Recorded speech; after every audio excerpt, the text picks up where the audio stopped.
So, what is your name and where were you on 9/11? Well, my name is Jeffrey Smith, and my office was at 170 Broadway, right up here on Maiden Lane. We opened the showroom at 10 o'clock in the morning. Actually, I was on the way down here. Second plane hit. People are standing here, everyone, watching the buildings burning and burning and burning, you know, and then something happened. There was visible light sources inside the building. There was a crackling sound in the air, and then it came over the police handhelds, and it came over the fire handhelds right next to me. We have explosions and collapses in the building. This is from people between the 20th and 30th floor. Search teams in the 20th, 30th floor were reporting this, far, far below the burning. An eyewitness who said there was an explosion on floor 7-8. Warren Street because of the secondary explosion. We've got numerous people covered with dust from the secondary explosion. I think a bomb went off in the lobby first, then a plane hit the building. But then another plane hit the other building. But when I was coming through the doors on the other side of the Trade Center, either they blew the lobby up or something, because it blew the glass out of the doors and knocked us all down, and I got smoke and everything on me. I just feel a little shook up because I got blasted, you know. It was an explosion. It was in the lobby, the third explosion, the whole lobby collapsed on us. Everybody was inside the building, waiting to go upstairs, and they just let loose. Everything just let loose inside the building. So what you told me is that there was plane or whatever hit the building, then a secondary explosion. It was like 3 explosions after that. We came in after the fire. We came when the fire was going on already. We was in the staging area inside the building, waiting to go upstairs. And then exploded. The whole lobby collapsed on the lobby inside. People don't understand. There may be more. Any one of these fucking buildings could blow up. This ain't done yet. Where exactly were you when you heard the firefighter radios going off talking about explosions on the 20th floor? Were you near a firefighter? Everybody was near firefighters. They were ubiquitous.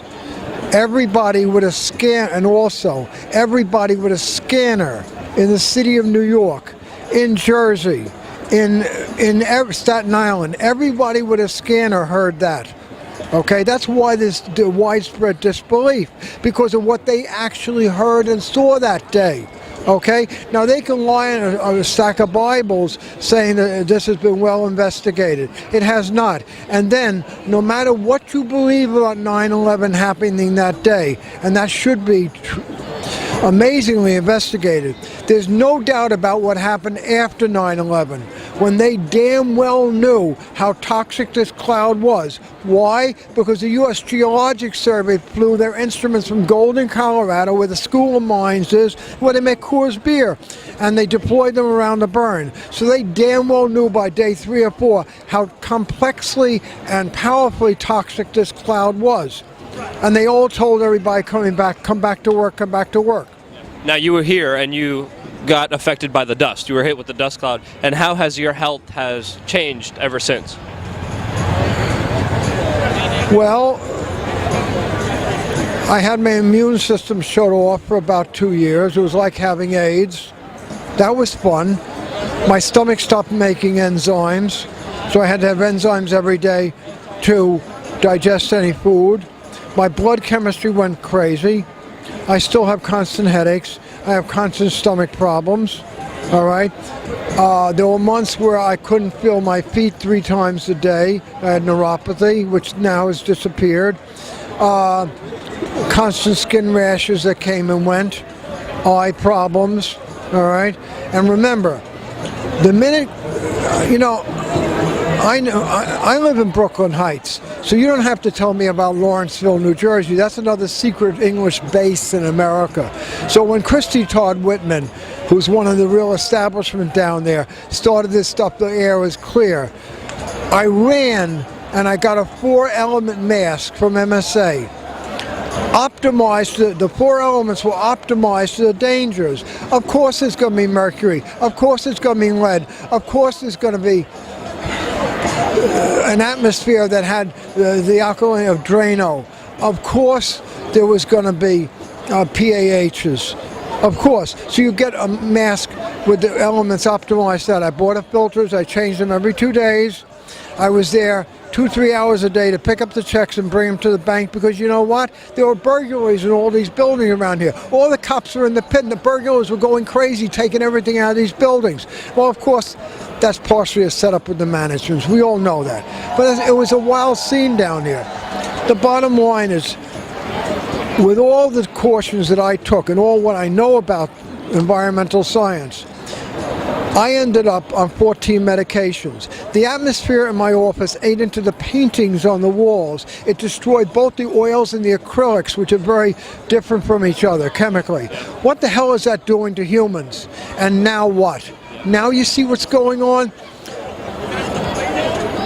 And the doctors, you said the doctors were having a hard time diagnosing what was happening with you. First of all, I don't know what the New York Medical Society said to these doctors. But most of these doctors, the minute you mentioned 9/11, they couldn't wait to throw you out of their office. All right? I found when you didn't mention it and you just went in there and look, I'm having these symptoms, then you got far deeper into the test. They would make tests more available. The minute they heard 9/11, they basically wanted you out of their office. They didn't want to be involved. I don't know why that was the case, but I found tremendous resistance. Then everybody was funneled through Bellevue and their asthma clinic. They treated me wonderfully, but still, they basically took tests which they knew would be negative or minimal. Listen, first of all, every one of these hospitals refused to do a viewing of the lungs. They didn't want to put anything down your lungs and take a look down there. I had to have them fight to put down my airways here, and the thing is, it looked like chopped hamburger. Okay? I felt like I was having a heart attack with chest pains for a year and a half after this. And that's with the highest industrial mask optimized to the known dangers. So now you have to ask yourself, what else was released? This is like the Agent Orange thing. This isn't Agent Orange. What was in Agent Orange? You know, all those suspects that people had. Who knows what was really released here? Because the U.S. Geologic Survey, did they really release what they found or not? Okay? There were vast doubts about that. I sat through 2 days of the NIST hearings, which was uptown at 50th Street in Lexington. After 2 days, I walked out. It was a whitewash. It was a laughable whitewash. The guy from the New York Times was calling it a whitewash privately to me. Yeah, it definitely was a whitewash. Now, the bottom line is that they doused all these people. Now you see what they're doing. There is a vast body of health science, of compounds, sometimes simple, very cheap compounds, which inhibit the development of disease in toxically exposed people. This whole population is being given no access to that. These are standardly used in Europe. Why aren't they being brought here? Why is there no preventive medicine being done? You know what they're doing now? They want you to sit and take basically mood-altering drugs, all right? They want you to take antidepressants, which do work for headaches, okay? And now what are they doing? They're sitting back, they're doing no preventative, and now they're sitting back and watching what develops. You know what this is? They know goddamn well what was released down here. They know goddamn well what people were doused with, and now they're sitting back and they're watching who drops dead of what. This is a huge morbidity and mortality study. They're very deliberate what they're doing. This is human experimentation. This is human experimentation, what they're doing on these people. They know very well what they're doing, and they're not making any alternative, and they're not making any really effective stuff available. You know why? Because that interrupts the experiment. Well, I thank you so much for having the courage and heart to speak out. Hopefully we can make a difference by having your voice out there, and you're a part of that, and I thank you. Listen to me. Silence really is death in this matter. There's something else. This is an assault not only on the victims here. I wore a mask, so I know the dangers, and I got 0.001% of what other people got, if that. I'm very lucky. The people that are working here 8 hours a day day after day after day. They were exposed to more than the guys in the pit. Why are the guys in the pit the standard? Now, we have to respect them. But what about the hundreds of thousands of workers out here who now have serious problems and are either in denial or the doctors are minimizing this to them? I hear the stories all the time. So you know what?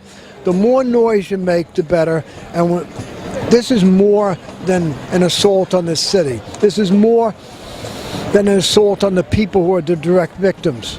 This is an assault on the basic trust of people for their society and for their government. So this is an assault on this country.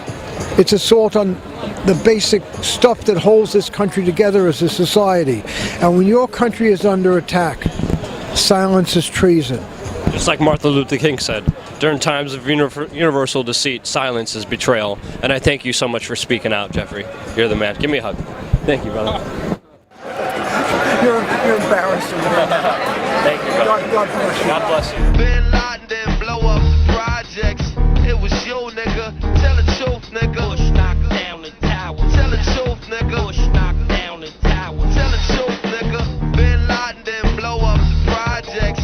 It was you, nigga. Tell the truth, nigga. Bush knocked down the tower. Tell the truth, nigga. Bush knocked down the tower. I pledge no allegiance, nigga. Fuck the president's speeches. I'm baptized by America and covered in leeches. The dirty water that bleaches your soul and your facial features, drowning you in propaganda that they spit through the speakers. And if you speak about the evil that the government does, the Patriot Act to track you to the type of your blood. They try to frame you and say you was trying to sell drugs and throw a federal indictment on niggas to show you love. This shit is run by fake Christians, fake politicians. Look at their mansions and look at the conditions you live in. All they talk about is terrorism on television. They tell you to listen, but they don't really tell you their mission. They funded Al-Qaeda and now they blame the Muslim religion. Even though Bin Laden was a CIA tactician, they gave him billions of dollars and they funded his purpose. Fahrenheit 9/11, that's just scratching the surface. Bin Laden didn't blow up the projects. It was you, nigga. Tell the truth, nigga. Bush knocked down the tower. Tell the truth, nigga. Bush knocked down the tower. Tell the truth, nigga. Bin Laden didn't blow up the projects. It was you, nigga.